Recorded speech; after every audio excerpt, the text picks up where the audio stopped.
ಶಿರಸಿ ಮಾರಿಕಾಂಬೆಯ ಚರಿತ್ರೆ ಒಂದು ದಂತಕಥೆ. ಮಾರಿಕಾಂಬೆ ಸುರಲೋಕ ಸುಂದರಿಯನ್ನೂ ನಾಚಿಸುವ ಅಪ್ರತಿಮ ಸೌಂದರ್ಯದ ಬ್ರಾಹ್ಮಣ ಕನ್ಯೆ. ಅವಳ ಸೌಂದರ್ಯಕ್ಕೆ ಮಾರು ಹೋದ ಅನ್ಯ ಜಾತಿಯ ಮಾಂಸಾಹಾರಿ ಯುವಕನೊಬ್ಬ ಮದುವೆಯಾದರೆ ಇವಳನ್ನೇ ಮದುವೆಯಾಗಬೇಕೆಂಬ ಛಲದಿಂದ ಬ್ರಾಹ್ಮಣರ ಆಚಾರ ವಿಚಾರಗಳೊಂದಿಗೆ ವೇದ ಶಾಸ್ತ್ರ ಮಾಯಾಜಾಲಗಳನ್ನು ಕಲಿತು ತನ್ನ ಅನ್ಯ ಜಾತಿಯನ್ನು ಮರೆಮಾಚಿ ಬ್ರಾಹ್ಮಣನೆಂದು ನಂಬಿಸಿ ಮಾರಿಕಾಂಬಳನ್ನು ಮೋಸದಿಂದ ಮದುವೆಯಾಗುತ್ತಾನೆ. ಕಾಲಾಂತರದಲ್ಲಿ ತನ್ನ ಗಂಡ ಅನ್ಯ ಜಾತಿಯ ಮಾಂಸಾಹಾರಿ ಎಂದು ತಿಳಿದು ಕ್ಷುದ್ರಳಾಗಿ ಇವನು ಬ್ರಾಹ್ಮಣನಲ್ಲ, ಅನ್ಯ ಜಾತಿಯವನು, ಸುಳ್ಳು ಹೇಳಿ ನನ್ನನ್ನು ಮದುವೆಯಾಗಿ ಬ್ರಾಹ್ಮಣ ಕುಲದ ಆಚಾರ ವಿಚಾರಗಳಿಗೆ ಅಪಚಾರವೆಸಗಿದ್ದಾನೆ. ಈ ಪಾಪಿಯನ್ನು ಜೀವ ಸಹಿತ ಬಿಡಬಾರದೆಂದು ರೌದ್ರಾವತಾರ ತಾಳಿ ಆರ್ಭಟಿಸುತ್ತಾ ಬರುತ್ತಾಳೆ. ಆಗ ಮೋಸ ಮೋಸ, ಅನ್ಯ ಜಾತಿ ಗಂಡಿನಿಂದ ಬ್ರಾಹ್ಮಣ ಹೆಣ್ಣಿಗೆ ಅತೀವ ಮೋಸ. ಕೆಲವೋ ವಂಚಕ ಕುಲಗೋತ್ರ ಮುಚ್ಚಿಟ್ಟು ವೇದಶಾಸ್ತ್ರ ಕಲಿತು ಬ್ರಾಹ್ಮಣನೆಂದು ನಂಬಿಸಿ ಮೋಸದಿಂದ ನನ್ನನ್ನು ಮದುವೆಯಾದ ನಿನ್ನ ರುಂಡವನ್ನು ಉಂಡರಿಂದ ಬೇರ್ಪಡಿಸದೆ ಬಿಡಲಾರೆ. ಬೇಡ, ನನ್ನನ್ನೇನು ಮಾಡಬೇಡ. ನಿನ್ನ ಮೇಲಿನ ಅತೀವ ಮೋಹದಿಂದ ನಾನು ಈ ರೀತಿ ಮಾಡಬೇಕಾಯಿತು. ಮಾಡಿದ ಅಪರಾಧಕ್ಕೆ ಕ್ಷಮೆ ಇರಲಿ. ಕ್ಷಮೆ ಅದೆಂದಿಗೂ ಸಾಧ್ಯವಿಲ್ಲ. ನೀನು ಮಾಡಿರುವುದು ಕ್ಷಮಿಸಲಾರದ ಅಕ್ಷಮ್ಯ ಅಪರಾಧ.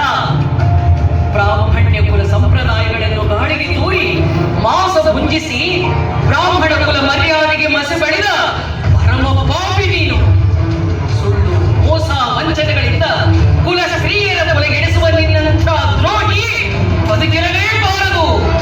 ದುಡುಕಬೇಡ, ವಿಚಾರಿಸು. ಎಷ್ಟಾದರೂ ನಾನು ನಿನ್ನ ಗಂಡ. ಅಲ್ಲ ಅಲ್ಲ ಅಲ್ಲ, ಮನುಕುಲಕ್ಕೆ ದಂಡವಾಗಿ ಭಂಡ ದೇಹ ಹೊತ್ತು ಬಂದಿರುವ ಕೆಟ್ಟ ಪಿಂಡ ನೀನು. ಎಂದು ನಿನ್ನ ರುಂಡ ಚೆಂಡಾಡದೇ ಬಿಡಲಾರೆ. ಸಿದ್ಧ ನಾವು ಸಾವಿಗೆ ಶರಣಾಗಲು. ನನ್ನ ಸಾವು ಅದು ನಿನ್ನ ಕೈಯಿಂದ. ಅಯ್ಯೋ ಹುಚ್ಚಿ, ಅಸಾಧ್ಯದ ಕನಸು ಕಾಣುತ್ತಿರುವೆ ನೀನು. ಸಕಲ ವಿದ್ಯಾ ಪಾರಂಗತರಾದ ನನ್ನನ್ನು ನೀನೇನು ಮಾಡಲು ಸಾಧ್ಯವಿಲ್ಲ. ಈಗ ನೋಡು ನನ್ನ ಮಾಯಾ ವಿದ್ಯೆಯನ್ನು.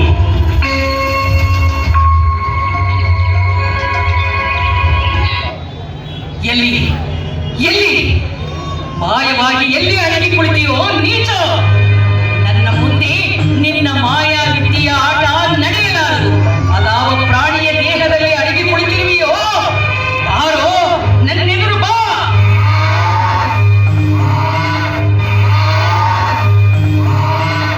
ಓಡದ ದೇಹದಲ್ಲಿ ಅವಿತು ನನ್ನೆದುರು ಬಂದಿರುವೆಯಾ? ಬಿಡುವುದಿಲ್ಲ ನಿನ್ನನ್ನು. ಕಪಟ ವಂಚನೆ ಸುಳ್ಳು ಹೇಳಿ ಮೋಸ ಮಾಡುವವರಿಗೆ ಪಾಠವಾಗಿ ಇದೋ ನಿನ್ನ ರುಂಡವನ್ನು ತುಂಡರಿಸುತ್ತಿದ್ದೇನೆ.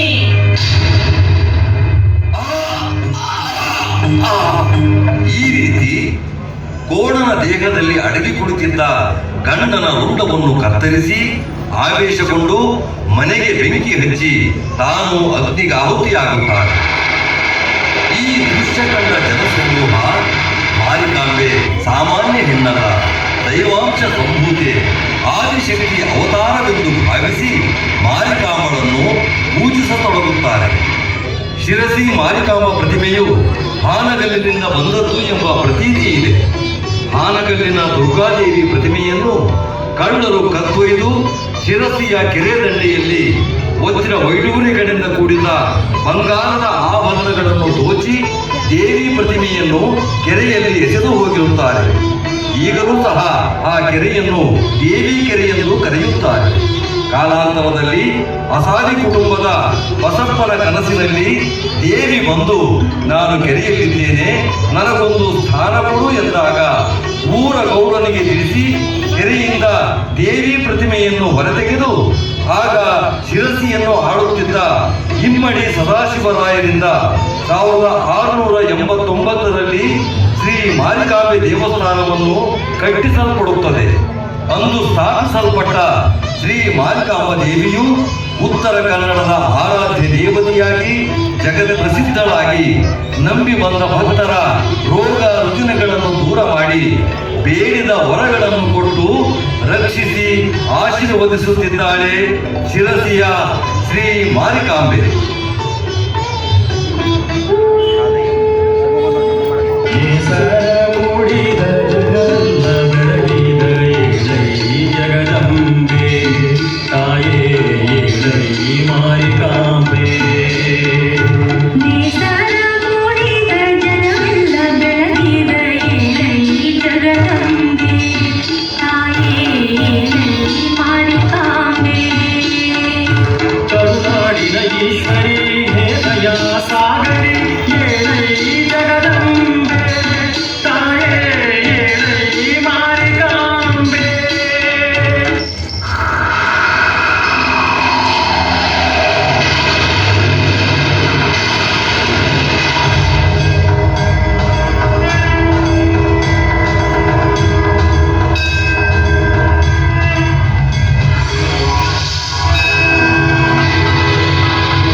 ಮಾರಿಕ